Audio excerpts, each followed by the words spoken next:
And Sam tells John to go to hell. Oh, thank God. John's finally about to listen to one of his damn children. Don't worry. Stay tuned.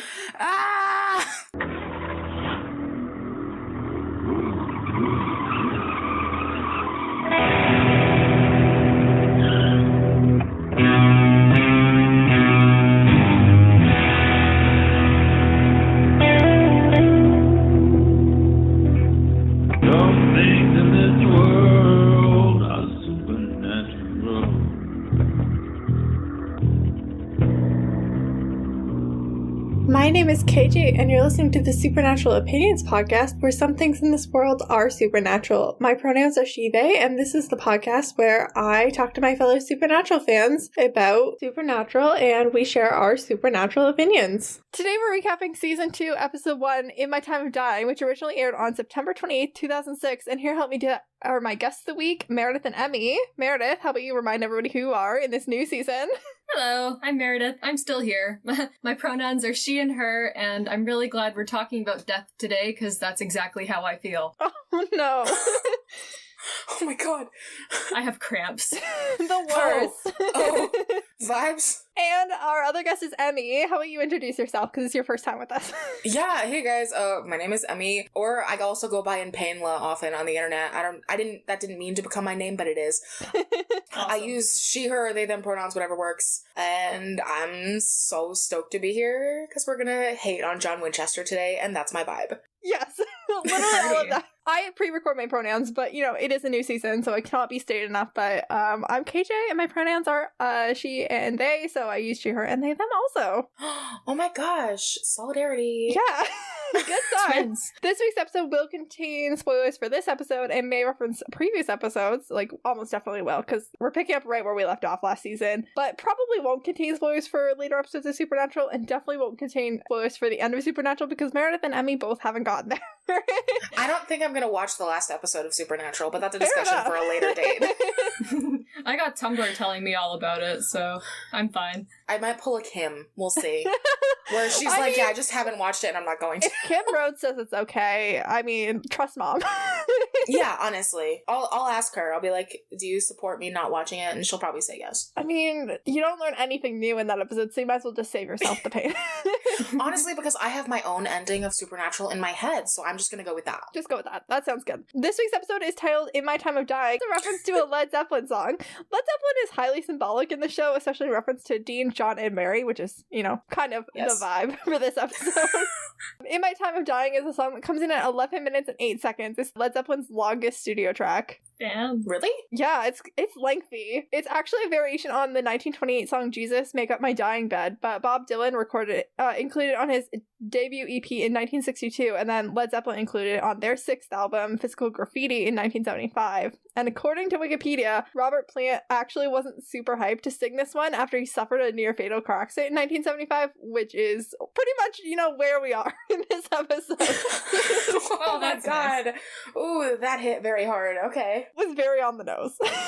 3 Days Grace also did a song called Time of Dying. I did not know that. It's really good. This week's episode was written by show creator Eric Kripke and directed by Kim Manners. As this episode has DVD commentary, I will have some stuff to say about the production of this episode. I love that. We've obviously seen both of them before, including the season 1 finale. Yeah, the director's commentary or DVD commentary is with Kim Manners, Jensen and Jared, and producer Cyrus Yavna. J2, really? Yeah. I wish Oh my gosh. like, J2 had recorded a podcast like in real time, you know, like at the end of each season, like for every episode. I think any show that goes more than one season should just start doing that preemptively in case they have a hit show that goes for 328 episodes. Because I feel like the vibe for J2 has like changed over the years, and like they wouldn't be able to go back and recreate this commentary now, but they are hilarious. Oh yeah. Like they're just like pretending to fall asleep while if the other person talks for too many minutes in a row.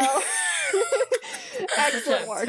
You're making me wish I had the DVDs, honestly. I bought the DVDs after I started recording the podcast because because the soundtrack on season 1 is screwed up on the streaming services. Oh, really? Yeah. Oh, wait, because there's that one episode with, oh my god, what is it? It's the first time we see a Reaper. Faith.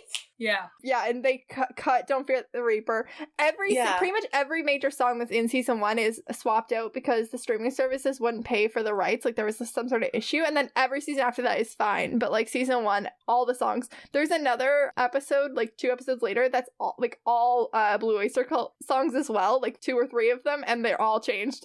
And I'm like, you snubbed Blue Oyster Cult twice in the first season. I love what I'm learning with you guys right now. This is so excellent. But yeah, that is where we are going into this episode. The recap of what we had last season, where we were, is set to Stranglehold by Ted Nugent. You may recall the pilot episode where Dean tried telling Matt Sheriff that he was Ted Nugent. So that was like a fun little like reference. We're like back with the boys at the site of the crash. Our musical accompaniment is Badman Rising by CCR. The possessed truck driver gets out to like check that the Winchesters are actually dead, and Sam's the only one conscious. Everything sucks. There's blood. Yeah, everybody's in really bad shape. I literally, you know what's so funny, because I haven't watched like these early episodes in so long, and I literally put it on for this episode and it did the recap and I was like, oh thank God. And then and then I was like, oh yeah, I forgot that's how that starts, and I was like, oh, we're getting right into it. Okay. Yeah. It is like it's like high stakes right off the bat. Yeah. The demon like rips the door off the car, and Sam's already got the Colt out, and he like dares the demon to like gamble on whether or not Sam's gonna use the final bullet, which is like pretty ballsy for a demon. Which is like the coolest scene in this episode. I'm just thinking, like, not to be spoilery, but like there's literally a like scene in season 14 where Sam's like, if anyone wants to be a king of hell, they have to go through me. And like, Sam is so hot for no reason. Sorry, I'm only on season 12. I haven't gotten to that yet. Every demon in the room just like smokes out. They're like, no. And like, we're not gonna do that today. Yeah, this is like season 2. Sam is like such a baby. But that was another thing. I was like, oh my God. He's literally a tiny child. Yeah. Except in the body of a huge man. Yeah, because Dean kind of like Jensen like filled out over the years, but he didn't really change that much. Like he still looks like really did. But Jared went through about 8 different eras. He looks like about 7 different people. Like I don't even understand how literally that worked. As we learned in Devil's Trap, killing the demon is worth more to Sam than living, but Dean and John's lives are like slightly above that. More Dean and then John by like association. But just enough to get like, awesome. Jeffrey Dean Morgan employed for season 2. Oh my God. It's okay. I'm sure Jeffrey Dean Morgan doesn't need that much help to get employed. No, he's Jeffrey fine. Dean Morgan, baby. I'm so sorry. It's fine. He owes Supernatural and Jensen for introducing him to his wife, so I feel like he can't complain that they killed him off. That's true. The demon smokes out as Sam's losing consciousness a bit, leaving like this horrified truck driver behind. Like, this guy's like, did I just kill this family? And I feel really so bad for him. Yeah. You don't deserve He's just a helpless man. But for some reason, he doesn't call 911 by the looks of it, because it's suddenly daylight. I think he was having a panic attack. Like, hours go by, and then, like, all of a sudden there's, like, a helicopter here. Well, he's only human. He doesn't want to go to jail for vehicular manslaughter, okay? Listen, I'm not saying I support his choices, but I get it. Well, from his perspective, he blacked out while driving, and then he came to and was standing beside a car that had the door ripped off. Like, this is not great. Yeah, that is true. He's having a rough morning, okay? That is valid. I just assumed that it was a lot easier for them to get the helicopter during like the day that when they were filming. Just like production wise. Yeah. They were like, can we get the helicopter like at night? They're like, can we just wait till morning? That's one thing that I literally didn't even think of, because there are some things in this episode where I was watching it back now, like and since I was taking notes, I was thinking of things, and I was like, there were a couple things which we'll get into later where I was like thinking about it, and I was like, production wise, why didn't they do this? So much about production in the commentary because there was so much, because Dean is like in ghostly form. Like, it made filming really hard for some certain things. Oh, that makes sense. It's like, don't look at him. Don't look at him. The Winchesters are all being airlifted with the helicopter, even though they were only they were driving to the hospital. They were only 10 minutes away from the hospital to start with. So the fact that they're getting airlifted is like a big deal. Like, that means it's bad. Ouch. Sam is still the only one awake, and he's like in a panic over their well-being. He doesn't even know if John or Dina's alive, which means if they have been sitting in the car for hours, Sam's just been like probably stuck in the car, like just like freaking out for hours. In my head, he went unconscious and then the paramedics woke him up. I I hope that would happen for Sam's sake. Sam Winchester has enough trauma. I swear to God. Sam Winchester's trauma is a hill that I will die on in terms of discussion. I will go off about it for 20 minutes. I will spare you. So apparently it was like really sunny while they were filming this and it was really hot. And I was thinking, because you had like literally just posted a TikTok where, or maybe it was a tweet where you were like, do they ever just like wear t-shirts? Like, was it ever warm? Yeah, that was me. I was like, didn't they ever just like, no, because on the show, you know what was so funny about that tweet, really quick, just as a tangent, if you want to cut it out, you can. But you know what's so funny about that tweet is that I posted it just genuinely asking, like, was there ever a point where it was just hot wherever they were, like, and they just weren't wearing 1,000 layers? And I was met with like a million replies of like shirtless. It's mostly Vancouver and it's chillier there. But I was met with like a million replies of like pictures of them like in t-shirts and like sweating. And I was like, you know, honestly, this is not what I asked for, but I will fucking take it. But apparently, like, Sam, like, has, like, a black eye, so he's got, like, these, like, prosthetics on, and apparently it was so hot that they, like, melted it and he got prosthetic glue in his eye, and he had to, wash his eye out at, like, an eye wash station, and it was, like, a whole thing. In some ways, the heat probably helped, because they were just like, guys, you have to play dead. Yeah. Well, that's very easy, because I feel dead. Oh my god. And then we, like, cut to Dean. We're with Dean in, like, this, like, seemingly empty hospital, and he finds a nurse's station, and he realizes that the nurse can't hear him or see him, and he finds his room, and he sees himself in the bed hooked up to a bunch of, like, medical equipment. After a moment of panic. You know what's so messed up is that I was watching this, and my brain, my dumb egg brain, was like, wow, Dean Winchester using a ventilator before it was popular. And I was like, immediately I'm the worst person in the world. But that's so funny. Oh, shoot. But apparently they had to shoot this whole thing twice because the first time they shot it, Dean was, like, going through the hospital opening doors, and Eric Kripke called him up and was like, yo, my dude, ghosts can't open doors. What are you doing? I'm doing my best. I love his brain. And Kim was like, okay, I guess.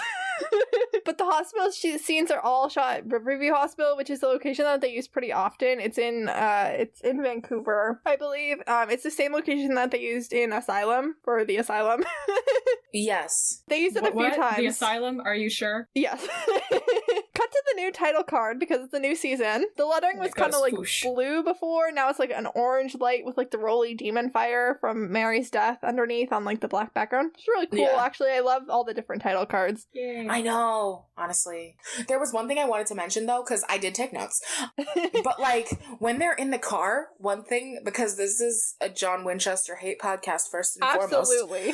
One thing that I loved when the guy was gone and it was just Sam in the car before he hopefully passed out, he called out to his dad and to Dean, but he called out to his dad once, kind of half-assed, and then he called out to Dean twice, and the second time he called out to Dean, he was like screaming. Oh yeah, and I was like, I just love this song. I love it here. I meant to put that in my notes. Because like John is optional, Dean is not. Literally, yeah, that is it. Yes, that's literally what it is. But anyway, continue. Speaking of Sam, he comes in and he's wearing his own clothes, which are still covered in blood. Probably some of his own, maybe some of Dean's from when Dean was, because before they got in the crash, Dean was already bleeding out. Like, that was already a problem. Wait, speaking of clothes, I'm sorry I keep interrupting. No, interrupt. Oh my god. That's why you're here. Okay, speaking of clothes, why weren't they wearing hospital gowns? Literally? They're not sexy. You're right, we need to put Jensen in a v-neck. No, I'm kidding. Come on, guys. Jared literally made a point to be like, this is the most comfortable that Jensen's ever been. Like, scrubs are so comfy. Yeah. This is the exact same outfit that, like, Honeybee Cass wears in season 7. Yeah, but it was literally so funny because I was watching it, and then when the Reaper comes later and she's wearing, like, that, like, adorable, like, pinkish button, like outfit or whatever, I was like, shouldn't they be wearing hospital gowns? Like, is this not a hospital? Like, are you trying to tell me that unconscious, these people made Dean naked, and then they actually, like, took the effort to, like, put pants on, like, his broken limbs? Like, yeah. Is that what you're saying right now? And I was literally watching it, and I was like, this feels inaccurate for a hospital, but, like, you know what? I'm not a costume person. I'm just a TikToker. Well, yes, they should be wearing hospital gowns, but aesthetic came first. We would get to see Jackal's ass. Come on. I feel like it's why it'd be like, because Jensen is walking around all this time, I feel like that is literally it, so that we don't see Jackal's ass. We'll see it eventually. June 3rd is close. June 3rd, yeah, the boys.